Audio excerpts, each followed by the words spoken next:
Oke, masih di acara Kumbang Channel Kumbang, kumpul bareng Bareng yo. Yok. Jangan lupa setiap hari Minggu jam 8 sampai jam 10 di 98 FM dan kita kembali di dalam segmen Bahasa Indonesia bagian yang kedua bersama saya Pak Beto dan juga Pak Johnson di Ya, dalam segmen Bincang-bincang. Dan hari ini kita mau bincang-bincang tentang dua hal Pak Johnson. Yang pertama rada serem, yang kedua lebih rileks ya. hmm. Tadinya saya mau yang rileks dulu baru serem, tapi saya pikir-pikir enakan mendingan yang serem dulu, rileks sesudahnya jadi enak pulang ke rumah tinggal tidur ya toh. Daripada nanti horor lagi ya kan. Oke, yang horornya adalah berita yang baru-baru ini adalah diketemukannya mayat orang terpotong-potong. Pak Johnson dengar? Dengar. Ya, di Taipa ya. Sudah diberitakan, Sudah ketangkap orangnya di ya, Chungsan di kan. Tungsan ya. Dan hotelnya itu di Ritz Carlton ya. Ada. eh Apa namanya? Rada serem buat saya ya, karena Makau ini saya nggak pernah dengar ada pembunuhan seperti ini sebelumnya. Emang sudah beberapa kali saya dengar Hmm. dan saya sangat nggak kaget sih ya, namanya kota yang memiliki industri perjudian biasanya tingkat kriminalitasnya juga lumayan tinggi ya Pak Johnson ya. Hmm. Jadi ada berapa kali terjadi pembunuhan kayak di Hotel Grand Lapa, lalu juga ada Hmm. sekali di Venetian yang beberapa minggu lalu belum lama juga ada pembunuhan yang wanita diikat pakai ban pinggangnya baju itu, baju bathrobe, baju mandi. Hmm. Ada satu juga mati diikat lehernya, wanita Hmm. dari Cina juga. Hmm.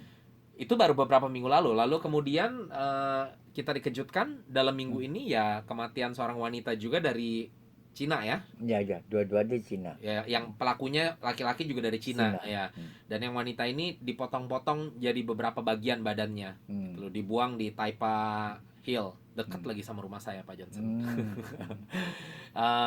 Ya, rada serem terus terang gitu ya. Maksudnya kok Makau jadi kayak begini gitu loh. Saya nggak tahu, Pak Johnson kan lebih lama tinggal di Makau nih.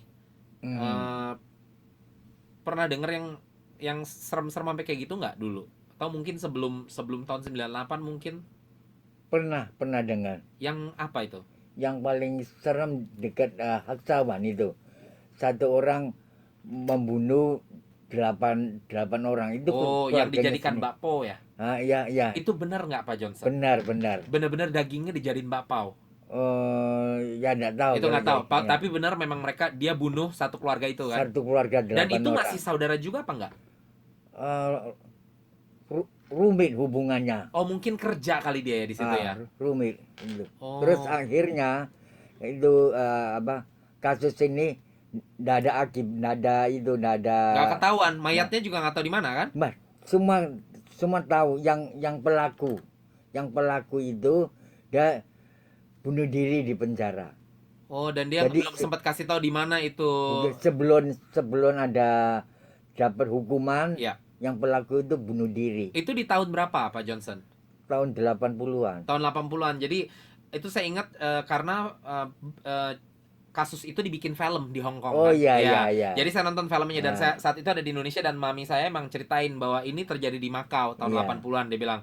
Jadi ada satu orang bunuh satu keluarga. satu Jadi dia keluarga. itu toko kayak cacanteng gitu ya Pak Johnson Iya, ya. Sandeng ya. Ya kayak toko restoran kecil gitulah Ah, pokoknya ya, dan jual bakpao, dikenal katanya bakpaunya iya, lumayan iya. terkenal gitu loh. Ah, Nah, jadi tiba-tiba orang-orang satu keluarga itu termasuk anak-anak kecilnya ya, iya, anak kecil juga. hilang semuanya gitu loh. Suatu Hmm, hari dicari-cari nggak ada gitu ya. Tinggal hmm, dia doang sendiri. Akhirnya pas dia ketangkep, walaupun tidak juga ada pernyataan bahwa dia masukin daging-daging manusia itu hmm. ke dalam ini ke Apa dalam aja? bakpao, Ah, tapi itu isu yang beredar saat itu saya dengar katanya. hmm. Jadi banyak orang yang pada langganan dengan itu restoran pada muntah-muntah segala macam saya dengar saat itu. Itu Iya, iya, isu, iya. rumor lah gitu ya. Ah, Saat itu yang berlaku. Iya, itu cukup serem juga sih memang sih ya. hmm. Saya lupa ternyata dulu juga pernah ada gitu. Tapi maksud saya setelah di dalam zaman-zaman modern ini tahun apalagi 90-an gitu loh. Dari semenjak itu sampai sekarang belum ada lagi yang sampai serem-serem Belum. begitu kan? Iya, iya. Paling ya ditusuk atau Hmm, dibunuh kayak diikat lah atau hmm, gimana gitu ya. hmm. Kalau Kalau yang dicaca gini, enggak, belum pernah lagi kan, iya. baru sekarang lagi kan ada Ah, kan, ah, jadi cukup menyeramkan ya. hmm, Ya saya harap ini nggak terus berlanjut lah gitu ya. hmm. Ya oke lah kalau sekali-sekali tetap nggak oke sebenarnya, cuman maksudnya ya kita bisa mengerti lah yang seperti tadi saya katakan, namanya kota dengan industri perjudian Cepat ya, itu sudah bisa pasti ada bisa kriminal. bisa mecahkan kasus ini ya. Karena zaman sekarang beda dengan waktu itu Pak Johnson, Bukan karena zaman juga sekarang pakai CCTV. juga itu apa menemukan itu adiknya perempuan yang mati itu. Karena dilempar sama dia di daerah sekitar situ juga. Nah, menemukan tuh dia pemerintah lihat ini pernah tinggal di hotel di Taiwan itu. Betul. Terus dengan CCTV juga tahu siapa yang bunuh itu. Iya, betul. Jadi apa namanya? Zaman sekarang saya lihat memang lebih lebih canggih lah gitu ya buat cara cari taunya supaya kayak misalnya itu cowok saya dengar di dalam CCTV kan kelihatan dia pintar sebenarnya, dia turun taksinya tuh di dekat Taipa punya taman yang besar tuh. Terus dia tarik itu koper yang isinya mayat udah dia tarik sampai ke Taipa Hill itu Pak Johnson. Baru di Taipa Hill itu dia buang-buang gitu loh. Oh, Iya, tapi jadi ditelusuri dan CCTV yang di hotelnya pun ditelusuri bahwa itu perempuan masuk ke kamar dia, tapi nggak pernah keluar lagi. Iya. Gitu loh. Ya harap-harap Makau berhenti seperti ini ya Pak Johnson ya.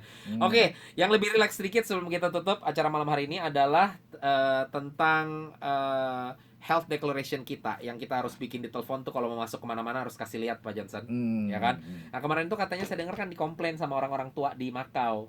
Sama nenek-nenek juga dikomplain karena kalau masuk ke restoran katanya susah, ribet gitu loh. Nah, saya lihat sekarang ada perubahan karena kalau dulunya kan cuma berlaku beberapa jam doang tuh. 6 jam. Iya, sekarang sehari. Sehari. Jadi kan Ya, bikin satu kali bisa minta tolong lah sama siapa gitu ya untuk kasih lihat gitu loh. Terus sehari itu kemana-mana bisa guna. Betul. Nah permasalahannya yang saya baca di berita itu adalah ada beberapa nenek-nenek yang nggak punya telepon smartphone, teleponnya pakai telepon zaman dulu itu loh Pak Johnson. Jadi nggak bisa kan bikin kayak gitu. Iya. Jadi mereka bingung gimana mesti bikinnya gitu loh. Jadi itu ribet. Nah menurut Pak Johnson gimana kira-kira itu untuk orang-orang tua yang memang teleponnya nggak ngerti cara pakai telepon kayak gini sedikit ribet nggak itu? Iya, ini harus yang anaknya atau cucunya bantu lah itu. Enggak, tapi kalau mereka nggak punya teleponnya, Hah? teleponnya punyanya yang model Nokia itu zaman dulu gitu loh. Iya, Harus beli ya? Bukan beli. Harus jalan sama anaknya sama yang anaknya yang kasih lihat gitu. Iya. Misalnya anak kecil jika anda ada handphone kan? Iya betul, harus ada sama orang tuanya benar ya. Mamanya atau daddy-nya yang betul. liatin. Anyway, zaman sekarang memang segala sesuatu juga jadi ribet sih Pak Johnson ya. Walaupun nggak ada gituan ya dengan pandemi seperti ini kan kemana-mana juga kita harus cuci tangan lah, harus ini, harus itu, semuanya jadi ribet. Jadi ya mau nggak mau lo orang Cina bilang mau panfat. Jadi ya mau nggak mau harus pakai ya tetap pakai seperti itu. Oke. Ya Pak, berarti sudah suntik vaksin belum? Belum, Pak Johnson? Belum. Masih nunggu. Belum. Ya kita tunggu tanggal mainnya aja, oke? Anyway, kita sudah harus berpisah, Pak Johnson. Kita ketemu lagi minggu depan, teman-teman semua kita ketemu minggu yang akan datang, oke? Sekali lagi untuk teman-teman, Happy Father's Day untuk semua teman-teman di luar sana yang sudah menjadi ayah. Pak Johnson, Happy Father's Day. Happy Father's Day, sama-sama. Thank you dan oke, kita ketemu lagi minggu depan sekali lagi. Pak Johnson, goodbye sama teman-teman kita. Saya pasangkan lagu terakhir untuk teman-teman semua, sebuah lagu dari Nedia dengan judul Pada Waktunya, dan pada waktunya kita akan bertemu kembali. Salam Indonesia, sampai ketemu minggu depan.